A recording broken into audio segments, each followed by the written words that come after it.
Примена на магнетната резонанца во мускулоскелетната диагностика е темата на која што ќе разговараме во денешното издание на Македонија денес, секако благодарение на нашите пријатели од клиниката Жан Митрев. Ова утро заедно со нас на оваа тема разговараме со доктор Магдалена Поповска-Цветкова, радиолог. Доктор Магдалена, добро утро и добре дојдовте во Македонија денес. Добро утро, благодарам на поканата. Имаме навистина интересна и значајна тема која што треба да ја запознаат гледачите, секако да ја запознаат примената на магнетната резонанца во мускулоскелетната диагностика, па за самиот почеток верувам дека веќе знаат и гледачите што представува магнетната резонанца, но ете накусо да ја објасниме. Магнетната резонанца представува современа диагностичка метода каде што се користи силно магнетно поле со радиофреквентен бран и добивање на слика и од најмалите структури во човековото тело. Најпрвен, веќе, како што кажавте, им е познато, но би сакала да напометам дека магнетната резонанца не користи ионизирачко зрачење, него станува збор за магнетизација на водородните иони од човековото тело. Така да, значи, немаме никаква штетност од самото снимање, а добиваме многу добар приказ на органите. И посебно за денес би сакала да се задржам на примената во мускулоскелетната диагностика, затоа што станува збор за многу мали структури кои не може да се видат со друга метода.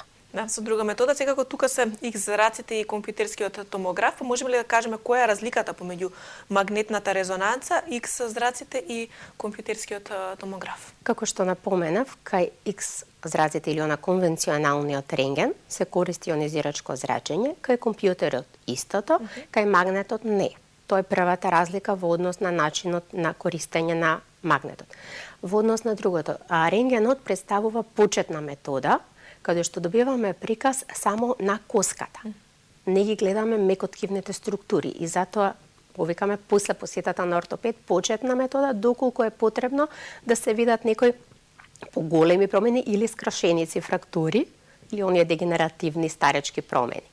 Компјутеризираната томографија е посложена, но тука можеме повторно најдобро скелетната структура да ја видиме, самата коска, додека за приказ на мекоткивните структури, како што се менискуси, легаменти, тетиви, најдобро ни овозможува магнетната резонанца. Да, ние веќе имаме гледач на линија, очигледно како што и кажавте, доста интересна и значајна тема, па ќе им дадеме предност на гледачите во однос на нивните прашања. Добро утро, добар ден веќе за кого? Добро утро. Повелете во програма. Голем поздрав до докторкава. Ви благодариме. Сакам да прашам нешто. Ја се правев... Ало, добар ден. Да, ве слушаме, повелете. Поздрав голем до вас и до докторкава. Сакам едно прашање. Пред една недела правев снимање на абдоменалната аорта. Сега сакам, закажав кај докторката, кај Жан Митрев, дали постои опасност поново да правам, пошто CD-то од градската болница не го читат ваму. Не го прифаќа, мислам, технологијата. И дали е опасно сега повтор пут да правам снимање на аортата со контраст. Ви благодарам за јавувањето, малку и надвор од темата, но сепак ќе му одговориме на гледачот. Но ќе му одговориме, значи често се случува, но повторно треба да се врати кај што е направено CD-то, да му направат ново CD, затоа што програмчево што служи за отварање на сето тоа веројатно не е ставено, па да пробаме доколку не може, а значењето поголемо значење, значи неговото здравје во случајот гледаме од самото зрачење кое што ќе се користи и контрастот ќе се прима, ќе мора да се повтори, но првен ќе се обиде со ново CD од установата кај што е направено снимањето. Да не се оди веднаш на уште едно зрачење, сепак здравјето е во прашање и сепак има влијание. Би можеле ли сега да кажеме каде се може да најдем магнетната резонанца примена во мускулоскелетната диагностика? Напоменавте колку всушност може да допринесе за подобро да се видат сите оние делови кои што со останатите технологии не може да бидат видени, но ете, чисто да ни кажете каде се може да се најде. Значи магнетната резонанца наоѓа најголема примена за приказ на големите зглобови во човековото тело.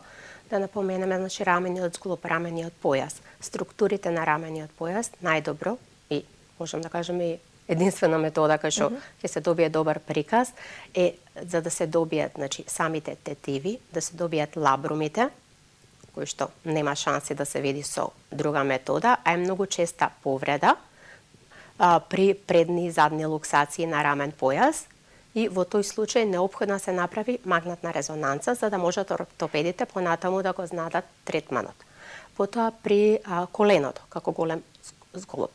Најчести се оние травматските повреди, спортските повреди на коленото. Со магнетната резонанца ние добиваме приказ не само на коската, туку добиваме приказ на менискусите, на лигаментите, на тетивите на мускулите и со тоа се поставува правилна диагностика.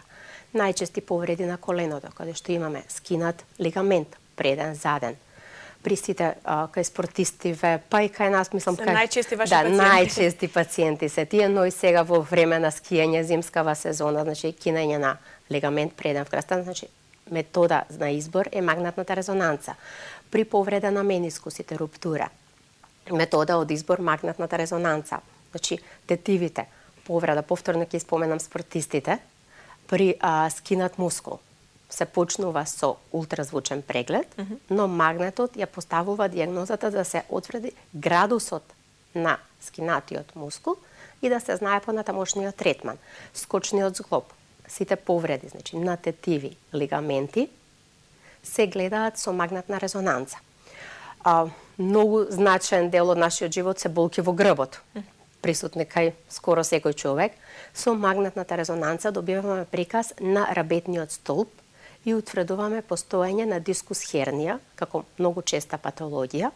Зошто е битна магнетна резонанца? Затоа што ние со основна метода со X-ray зрачењето или конвенционалниот рентген ќе имаме суспектно за постоење на дискус, но за да знаеме дали станува збор за балџинг, што го нарекуваме надув, на градуирањето на дискусот, дали станува збор за протрузија, екструзија, дали притиска на корен на нерв, то можеме само со магнетната резонанца да го видиме и затоа е основна диагностичка метода во мускулоскелетната диагностика.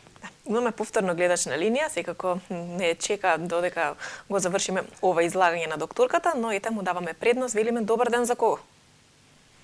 Дали гледачот се уште на линија? Да. Повелете, во програма сте. Ве слушаме, поставете го вашето прашање. Не. На линија сум и сакам да ве... Да, повелете. Дали е се во ред? Дали е се во ред со гледачот? Повелете, во програма сте. Да. Во секој случај ќе се обидеме повторно да воспоставиме комуникација со гледачот. Телефонските линии се отворени за сите вие кои што имате прашање во однос на примената на магнетната резонанца во мускулоскелетната диагностика. За кое заболување најдобро исследување магнетната резонанца? Најпрвен би сакала да направиме на поделба на болестите на мускулоскелетниот систем. Станува, значи можеме да ги поделиме основно на трауматски повреди, воспалителни повреди, дегенеративни и туморите. Кога зборуваме за трауматските повреди, основна метода почнуваме, како што кажавме, со рентген диагностиката. Воспалителните промени, магнетната резонанца се применува и наоѓа голема примена за да се утврди, значи, степенот на проширеност. Дегенеративните промени се утврдуваат и со рентген, така да не е тука примената. Туморите се многу, значи, магнетната резонанца е метода од избор, затоа што со магнетната резонанца ќе видиме точна локација и ширење на туморската промена. Кај туморите би сакала да напоменам дека користиме обавезно и контрастно средство. Значи, во магнетната резонанца сите други ги правиме генерално без контраст, но во оваа патологија кога имаме, се користи и контрастно средство. Ова е, значи, една генерална поделба, но сепак секојдневната практика за примена на магнетната резонанца ни е рабетниот столб, болестиве на рабетниот столб, повредите на коленото, рамениот појас и скочниот зглоб. Да, повторно имаме гледач на линија, ќе му дадеме предност. Добар ден. Добар ден. Повелете, во програма сте. Моето прашање е следно.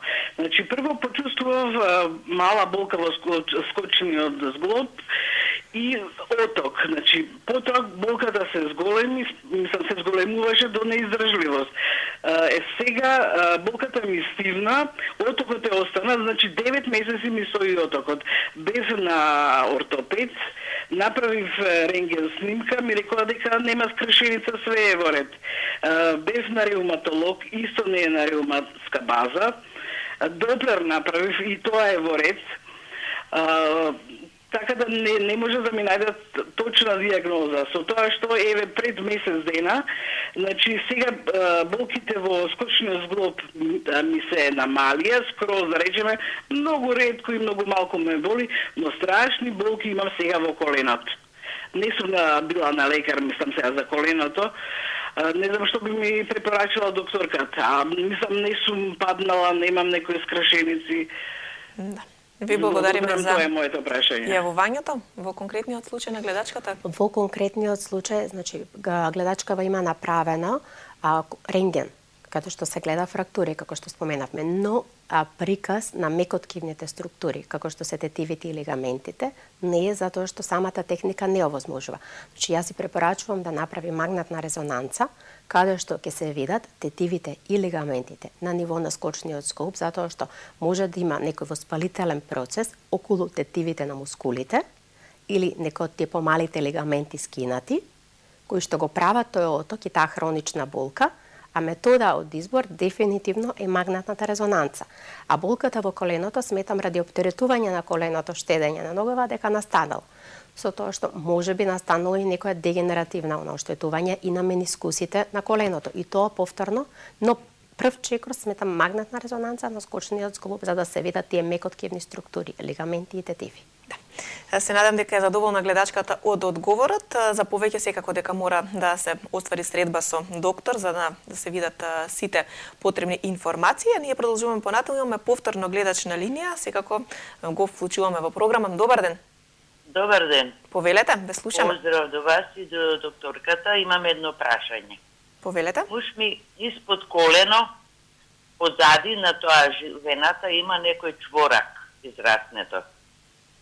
И одеше на лекар, му рекоа операција, меѓутоа кога се собра конзилиум, вика старост, ја не треба операција. А он осеќа болки с време на време. И му се зголемува тоа, што треба да се прави? Дали треба операција? Ви благодариме за јавувањето. Нашата докторка од клиниката Жан Митрев, доктор Магдалена Поповска, светковска радиолог, со неја зборуваме за примената на магнетната резонанца во мускулоскелетната дијагностика. Можеме ли да дадеме одговор на ова прашање? Да, апсолутно можеме да дадеме одговор. Веројатно станува збор за дегенеративни промени.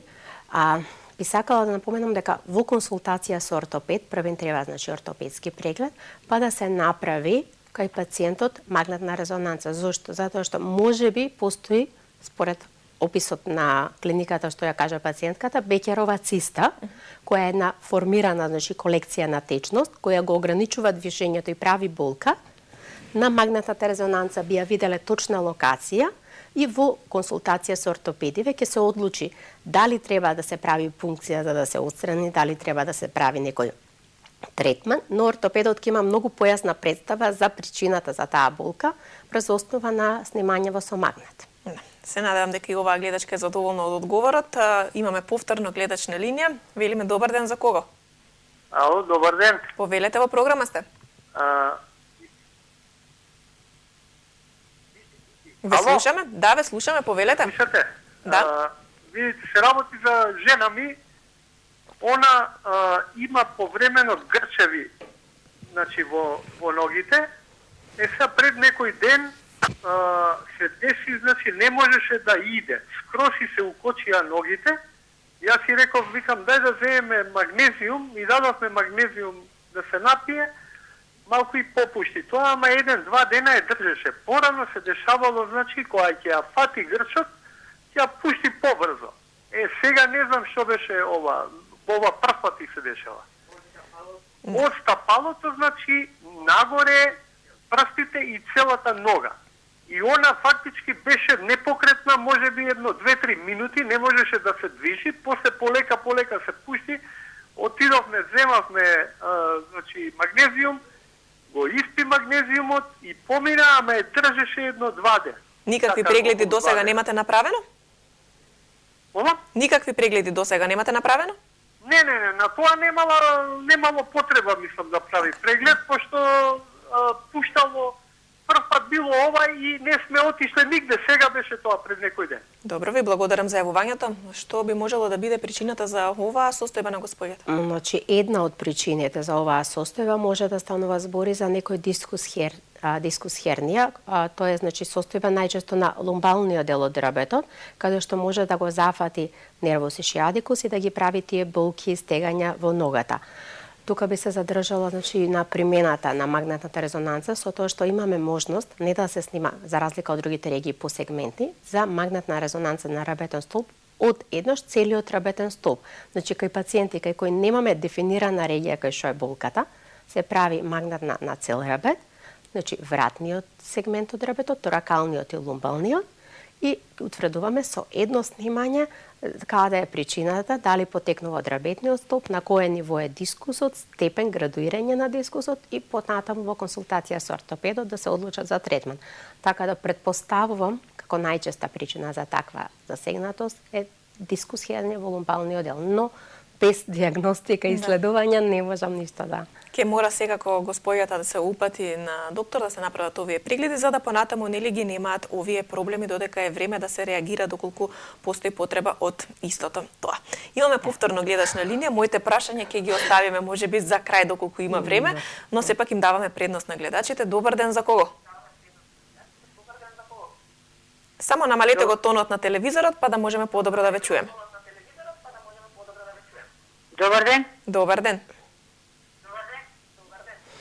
Во прво јас сум? Да, повелете. Бев на магнетна резонанса на половината. Да. И ми установија во ниво на L3, L4, LS се гледа доразална потрузна на дискот на ово страна летеризација. После имам циста во пречник од 27 мм. Дискални просторни стеснати во ниво на L4, L5, LS и S1. Сега, што може да ми каже докторката? Ви благодарам за јавувањето. Докторке, дали можеме да дадеме нешто конкретно? Да, ова е пациентка во ни прочита наодот кој е напишан од магнетна резонанца. Значи, станува збор најпрвен за дегенеративни промени или старечки што ги нарекуваме, каде што се создаваат на зглобните површини на самите прешленски тела, као калцификатчиња, спондилофити ги нарекуваме и прават булка во грбот. Додека за дискус херни што ги спомна двете нивоа, тоа е таа значи желатинозна маса која се наоѓа помеѓу прешленските тела и доаѓа до нејзина или протрузија или екструзија во тој простор позади прешленските тела, значи кај што проаѓа ребетниот мозок и завршетоците негови као да е еквинофилум терминали, притиска и ако притиска на корен на нерв прави болка. Кај пациентката според тоа што прочита, мислам дека прави некоја компресија и затоа е потребно значи во консултација со ортопед да се види доколку станува збор за јака екструзија и јак притисок, се решава оперативно, а во другите случаеви повторно во консултација со ортопедиве. Ние сме тесно поврзани нашава дијагностика, значи и за да дојде пациент кај нас мора ортопедот да го прегледа и да го индицира, не може само иницијативно ме боли и доаѓам, така и ние ги враќаме пациентиве со направеното снимање и со напишаната дијагноза од наша страна за понатамошен третман да одлучат дали ќе се оди конзервативно со физикална терапија и лекови против болка или е потребна оперативен третман на самиот дискус, така да пациенткава со резултатите да појде кај ортопедот. Завршена е работата со магнетната резонанца, сега следен е ортопедот кој што треба да го проследи резултатот. Ние ќе го вклучиме и нашиот следен гледач. Добар ден за кого? Добар ден. Повелете, во програма сте. Ако може едно прашање до докторката. Секако повелете. Молам, дали може да се направи магнетна резонанца на главата, на мозокот специјално? Така, ви благодарам за јавувањето. Секако дека може, тоа исто и кај вас на клиниката. Да, и кај нас, значи го правиме магнетна резонанца на глава со тоа што затоа што имаме магнет 1,5 Тесла со сите дополнителни секвенции може да се направи дополнително испитување со дифузија за утврдување на рани исхемични промени, значи мозочен удар во првите неколку часа, кој што со друга дијагностика не може да се утврди. Постои спектроскопија како метода при постоење на тумори, кој што се мери и нивото на метаболна активност, значи во самиот мозок, така да постои и може да се направи. Еве сега тука некаде кон крајот на разговорот да поразговараме околу голем број на бенефити има од употребата на магнетната резонанца во мускулоскелетната дијагностика. Постојат ли ризици? Ризици од самиот магнет не постојат. Постојат контраиндикации за да се влезе во тоа магнетно поле, кој што ние секогаш кога ќе ни дојде пациент, значи се потпишува согласност каде што го информираме и земаме податоци од пациентот дали постојат метални импланти во телото. Доколку постојат, потребно е да има од местото кај што е ставено документ дека се може со тие да се влезе во магнет, че се антимагнетни, не представуваат проблем. Во минатото, еве да ги споменам најчесто вештачкиот колк кој се ставал, било проблем да се влезе во магнетна резонанца затоа што имало метал. Но во денешно време и тоа веќе не е проблем. Значи тоа е едно од нештото кај што треба да се внимава. Срцев пейсмейкер никако. Но еве денешниве пейсмейкери и тоа може, но со посебно значи апаратче кај што повторно во консултација со кардиолозите, па инаку е контраиндицирано. Значи тоа се лимитите на магнетната резонанца, тие метални импланти во телото. Друг проблем со магнетната резонанца е клаустрофобичноста на пациентот. Доколку имаме пациентов со клаустрофобија, во тој случај е тешко да се издржи самиот преглед, затоа што прегледите со магнетна резонанца траат најмалку 20 до 30 минути. Во неподвижна состојба мора да биде телото? Да, и то не е затворен тунел, но е цилиндар, кај што пациентот кој има страф од затворен простор се чувствува непријатно. Сепак постои решение и за тие пациенти. Тие магнети во консултација со анестезиологот се дава некоја блага седација, па повторно да се направи магнетната резонанца која што е од големо значење во мускулоскелетната дијагностика, затоа што приказ на мекоткивните структури, лигаменти, менискуси, лабруми, тетиви, единствено добар приказ, правилна дијагноза е магнетната резонанца метода од избор. Да, ние тука повторно ќе вклучиме уште еден од нашите гледачи кој што веќе не очекува на линија. Добар ден за кого? Дали се слушаме со гледачот? Ало? Повелете, во програма сте. Добар ден. Добар ден. Поздрав до емисијата и до докторката. Се јавувам од Гостивар. Повелете да ве чуеме. Сакам за жена ми да прашам, колените му ладно му влечат кога во положба кога спиет или кога седит, пример. Може да ни нешто да ни објасни докторката. Ви благодариме многу за јавувањето. Кога одит не му болеат, мислим, кога пешачи не му болеат. Но не му ладно не му влече, не му оната. Така, значи во лежечка и во седечка состојба чувствува студено во колената. Да, во колената. Дали ова можеме некако да го одговориме? Најпрвен би требало да се направи еден преглед на крвните садови, значи на васкуларните структури, да се види да не станува некој проблем со поинсуфициентен значи крвоток, циркулација, па доколку е во ред сето тоа, тогаш пременуваме значи на дијагностика за самото колено структурите. Во случајот мислам дека станува збор за васкуларна природа на проблемот. Да, во секој случај нека се консултираат пред и со својот матичен лекар и понатаму да си ги направат редовните прегледи. Да се направи, значи може да се направи она доплер на периферија како почетна метода, па ако има потреба може да се направи понатаму и нашиве дијагностички методи, компјутер или магнетна резонанца. Да. Имаме повторно гледач и се надевам уште време од разговорот од времето предвидено за разговорот да го вклучиме секако гледачот. Добар ден. Јордан Затано се јавува. Ваш талент, ве слушам, ве гледам и баш ми е мило што ова докторка ја почитувам, ја поздравувам и сакам да прашам, бидејќи сум економиста, јас на времето денекти паѓав во несвес и били одмантил, иако цела фамилија ми се стоматолози и си тие работи. Меѓутоа, дали е вистина и да прашам магнетната резонанса, дали она корито, кај што јас бев, не знам са која година, по 25 минути или 20 бев таму И кога бев толку силен и јак, иако имав и килажи, сите тие чуда, може што викам да утрам да срушам зид. Од тогаш до ден денеска јас сум инвалид.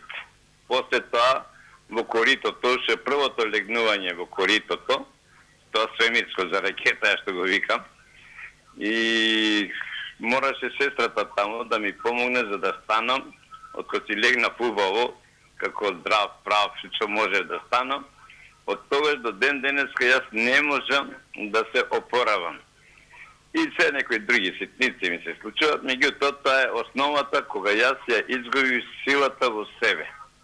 Значи, во тоа корито, тамо нели она нуклеарна медицина, вајда ме разбра докторката, која ја поздравам и молам да ми каже што е проблемот, дали сум јас индивидуален, бидејќи на многу другари и другарки кои ќе ми кажат магнетна ренесанс, резонансата. Да не одат, бидејќи мене тоа ми се случило. Еве, не на јавно, значи, барање како за себе, така и за сите други луѓе. Бидејќи нели се света како една од најнапредните медицински достигнувања. Поздрав и убав ден на сите. Ви благодариме и вам за јавувањето. Ова очигледно е една неудобна ситуација во која што се нашол нашиот гледач. Па јас не би го поврзала тоа со магнетот, затоа што магнетната резонанца, како што кажавме, не постои поврзаност, што спомна гледачот, нуклеарна медицина, ништо. Значи станува збор за магнетно поле, каде што само во моментот под дејство на тој радиофреквентен бран доаѓа до магнетизација на водородните иони во телото. Значи не се менува ништо, не даваме нешто што би направило, немаме зрачења и затоа и се предвидува и се снимаат и многу мали дечиња. Значи не е научно докажано се уште дека постои некаква штетност од самата магнетна резонанца и дека може да предизвика некои трајни последици. Магнетната резонанца се применува и кај трудници, но не во првиот триместар, за дијагностика на аномалии на плодот. Значи доколку постои некоја негативна страна, сигурно не би наоѓал магнетот примена и во таа осетлива патологија и кај бремени жени. Така да во секој случај не би го, но може би некој индивидуално искуство не би. Што не е секојдневно и не е. Апсолутно не е. Докторка, јас ќе ви се заблагодарам што пред се имавте време да одговорите на прашањата на нашите гледачи, прашањата кои што секако остана неодговорени, можеби во нека од следните емисии, но во секој случај успеавме да ја доближиме примената на магнетната резонанца во мускулоскелетната дијагностика. Верувам допринесовме кај гледачите за да знаат за каква метода станува збор и што всушност со незе може да се придонесе во дијагностиката. Благодарам на поканата и да, би ги одговориле во следна прилика, затоа што темата е обемна и има за што да се зборува и да им објасниме на гледачите. Ви благодарам уште еднаш. Драги гледачи, вам ви благодарам што со внимание го следевте и разговорот со доктор Магдалена Поповска-Цветкова, радиолог од клиниката на доктор Жан Митрев. Тука останува простор и време да ги погледнеме и најновите спортски вести, подготвени од колегите од спортската редакција и секако да се доближиме кон крајот на денешното издание на Македонија денес.